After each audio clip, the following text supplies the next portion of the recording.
O número de internautas no planeta já passou dos 2 bilhões.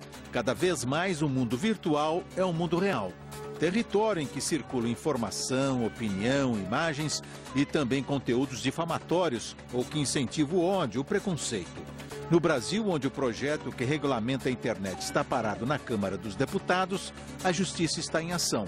Chegou a mandar prender um diretor do Google pela demora em retirar da rede um vídeo considerado ofensivo a um candidato a prefeito. Ordenou também a remoção do YouTube do vídeo A Inocência dos Muçulmanos, o mesmo que gerou uma onda de violentos protestos no mundo islâmico. Afinal, quem deve pagar pelos abusos na internet? Provedores do serviço ou usuários que postaram os conteúdos impróprios? E qual deve ser a prioridade da lei nas sociedades democráticas? Defender a privacidade, a honra, a imagem dos cidadãos acima de tudo? Ou garantir a liberdade de expressão, ainda que sujeita a eventuais excessos e abusos? O americano Daniel Gilbert, professor da Universidade de Harvard, não tem dúvida. Abre aspas. Ódio, blasfêmia, vulgaridade e ignorância fazem parte da música de uma sociedade livre. Fecha aspas. E para falar de internet, liberdade de expressão, os abusos e o papel da justiça, recebemos Renato Opsi Blum, advogado, presidente do Conselho de Tecnologia da Informação da FEComércio de São Paulo, e Márcio Cotts, advogado especialista em direito digital. Sejam bem-vindos. Nós vamos começar logo pelo caso do Google, recém-caso, esse que... como é que vocês analisam essas ordens de retirada de conteúdo, inclusive com ordens de prisão? Olha que interessante, Tonico. A questão que se discute hoje é o cumprimento de uma ordem de um juiz. Certa ou errada, polêmica ou não. O fato é que, se a parte que está sendo demandada, processada, se ela não concorda com aquela decisão, ela tem que esgotar os seus recursos, tem que procurar, inclusive, recursos que suspendam aquela decisão que ele está contestando. Caso contrário, a decisão deve ser cumprida. Quando nós falamos em liberdade de expressão, quando nós falamos em conteúdos, em provedores de internet, surge uma outra polêmica, talvez até a polêmica, né, Cotts, principal. Como equilibrar a liberdade de expressão com o respeito e, ao mesmo tempo, conseguir trazer alguma harmonia legal nesse mundo?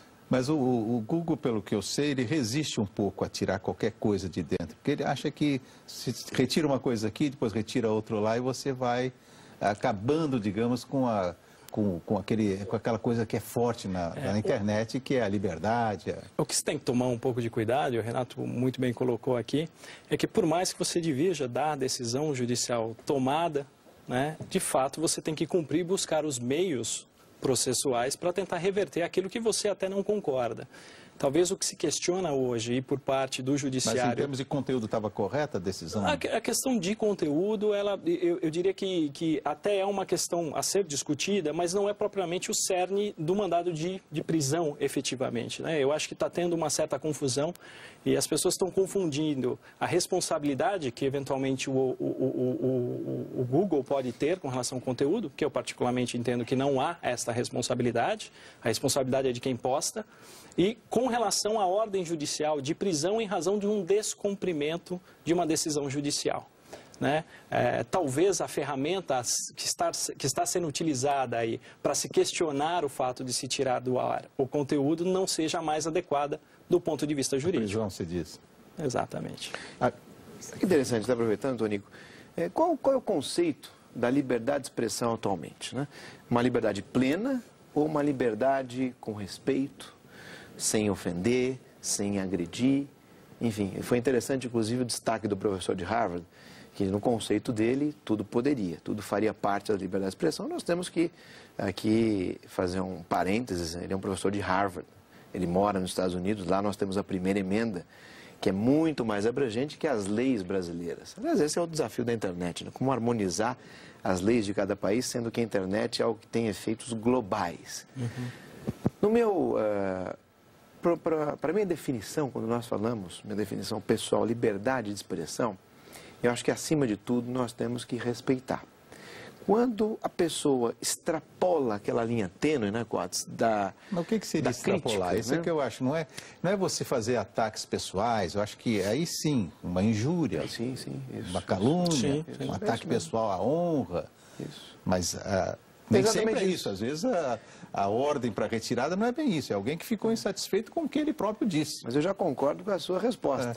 Eu acho que passar essa linha tênue é agredir propositalmente, é você humilhar a pessoa, desrespeitar a pessoa e se manifestar não para dizer o que você pensa ou o que não pensa. Não fazer a crítica. A crítica é saudável, é sempre construtiva. Na verdade, mas você faz contra o objetivo. Né? Quando você sai do informativo ou do opinativo e passa muito mais para o difamatório, quer dizer, você não está querendo informar ou simplesmente dar a sua opinião.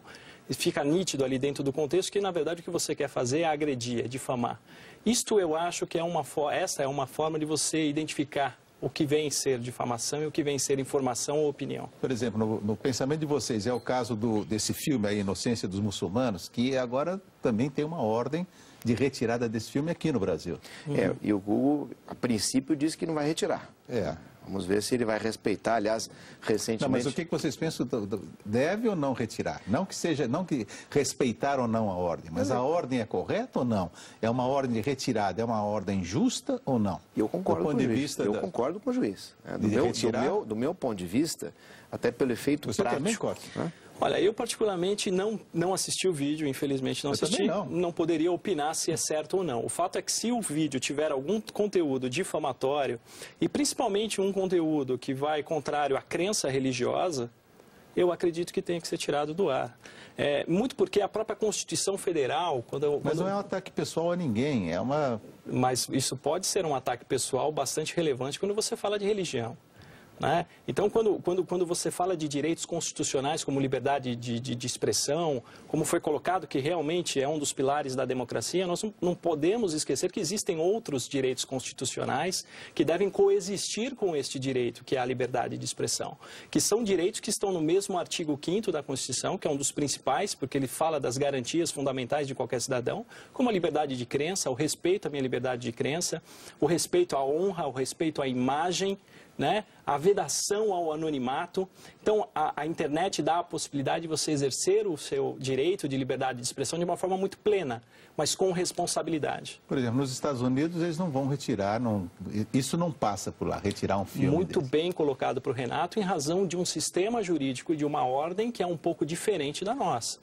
Aqui a liberdade de expressão, ela existe, mas ela coexiste também com outros direitos. Então, assim, tem um caso clássico de um livro muito interessante, o título é Who Controls the Internet, que ele vem logo depois de um posicionamento de um professor de Harvard que dizia que a internet ela era impossível de ser regulamentada. O professor Negroponte, que é um dos fundadores do MIT, ele defendia até então que a internet ela não seria regulamentada pelo Estado. Houve a publicação desse outro livro, Who Controls the Internet, escrito por um outro professor de Harvard e um professor de Columbia, onde eles colocaram vários casos, onde eles identificaram que de uma forma ou de outra o Estado acabou intervindo e regulamentando. Um caso clássico é do governo francês, que mandou tirar do ar um site de conteúdo nazista, porque na legislação francesa, nenhum francês pode ter acesso à informação nazista. Não estou nem falando de apologia, é ter acesso a. Só que esse site estava hospedado na Califórnia. O Yahoo, na época, que era o provedor, disse que não tiraria do ar. O juiz, então, modificou a decisão dele e mandou bloquear todos os IPs franceses para que estes franceses não acessassem o site. O fato é, como disse o Renato, a internet ela é global. Só que as regulamentações, elas são inerentes a cada sociedade e a cada país. E o bloqueio já aconteceu no Brasil também, né? Há 2 anos atrás, nós tivemos uma ordem de bloqueio de acesso ao Orkut. E aproveitando esse tema... Se existe uma ordem judicial, como bloquear? É possível tecnicamente fazer isso? Isso é uma pergunta, desafio, porque, digamos, a ideia de que você vai retirar um conteúdo dentro da internet é um pouco esquisita, porque na hora que você coloca lá dentro, aquilo se espalha em blogs, em sites e tudo, como que você vai retirar isso? E às vezes o juiz pede para retirar, sem explicar como isso vai ser retirado. Me lembrei agora... definição do Lawrence Lessig. Ele escreveu um livro chamado The Code and the Other Laws from Cyberspace. E ele diz o seguinte, quem manda na internet é quem tem o código, é quem tem o poder, é quem tem a chavinha. Será que os provedores têm esse poder? Por que será que essa ordem contra o Google foi contra o Google. Não poderia ser contra a pessoa que colocou aquele vídeo no ar? Até poderia. Mas em alguns casos é possível identificar essa pessoa, em alguns casos essa pessoa vai cumprir a ordem. E nessa mesma ordem, o juiz também pede a retirada do Google e do YouTube por um dia. Por um dia. E pediu para, acho que, a Embratel retirar isso aí.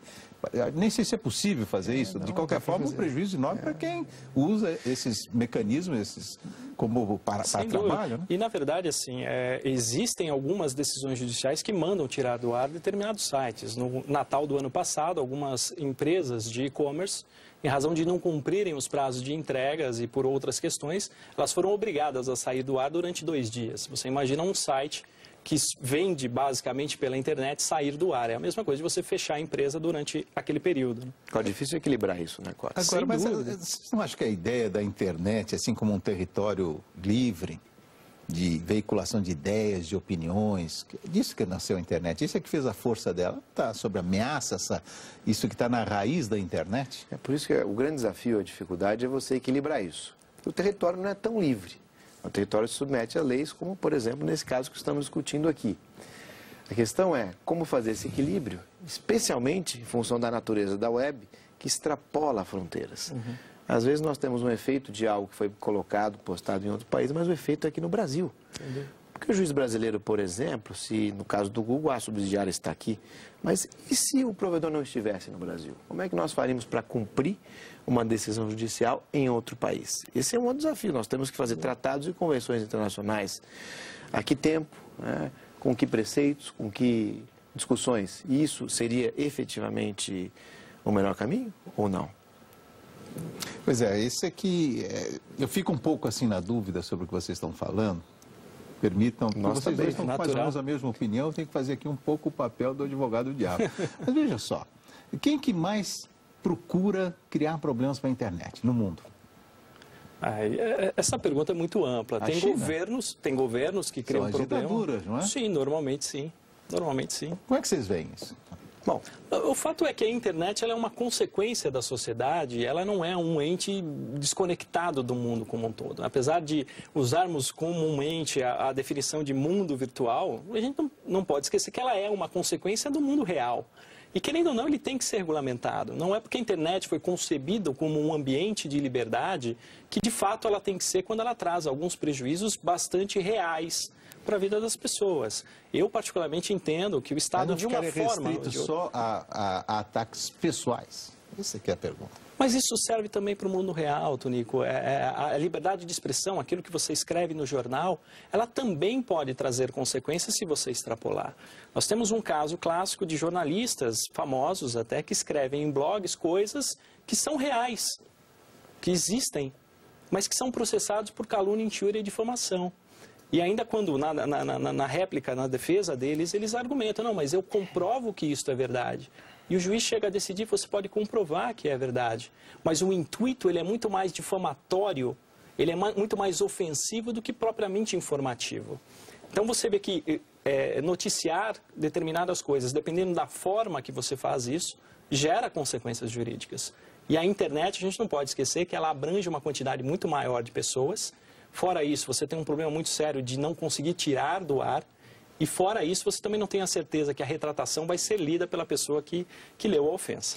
Esse marco civil, né, da internet, que é esse projeto de lei que visa estabelecer direitos e deveres dentro da internet aqui no Brasil, é um bom projeto? É um projeto que vai, de alguma forma, acertar essas questões que estão um pouco soltas aí? Tonico, eu acho que quando nós falamos em legislação para a internet, nós temos que pensar em fazer somente aquilo que é necessário. Precisamos evitar legislar em excesso. Exatamente. Isso acho que é o primeiro ponto. Concordo com você. O Marco Civil, boa parte do Marco Civil, ele reforça, ele repete princípios que já existem na legislação, inclusive na Constituição. Na própria Constituição.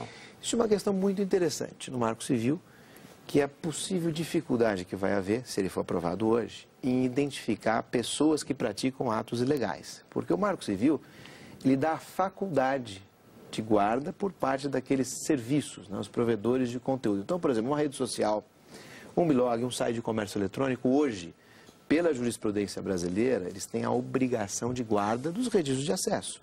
É assim que você começa a investigar e identificar uma pessoa para poder responsabilizá-la e não o provedor de conteúdo. O Marco Civil vai dar essa faculdade. Isso é perigoso. O Marco Civil inova também, e olha que interessante, lá no artigo 15, o Marco Civil tira a responsabilidade que existe hoje por parte do provedor de conteúdo, daqueles que hospedam, e limita essa responsabilidade apenas em casos em que houver o descumprimento de ordens judiciais. Mas eu faço um questionamento. Hoje, como é que funciona na prática? Igual acontece nos Estados Unidos e na União Europeia. Nós não temos só a questão da liberdade de expressão, existem outros crimes. Lá existem legislações específicas. Específicas e jurisprudência. Como nós temos aqui, o Brasil tem mais de 50 mil decisões judiciais, Tonico, só sobre questões envolvendo a internet. Já não é uma novidade para o judiciário brasileiro. Mas lá, quando você encontra um conteúdo ilícito, você notifica, você avisa o provedor. O provedor recebe esse aviso e tem duas opções, como é aqui também. Ou ele retira o conteúdo e não vai ter responsabilidade nenhuma, porque ele não tem dever de fiscalizar, nem poderia, ou ele deixa o conteúdo no ar. Se ele deixar o conteúdo no ar, ele vai correr o risco de ser corresponsabilizado. Mas ele tem uma explicação. Se as pessoas, todos nós, sem exceção, se nós tivermos que recorrer ao judiciário cada vez que um conteúdo ilegal for parar na internet, nós vamos sofrer em função de um componente, um único componente, que é o tempo. 1 segundo na internet é mais ou menos 1 ano no mundo físico. Quanto tempo nós gastamos para obter uma ordem judicial hoje, aqui no Brasil? Em torno de 5 dias?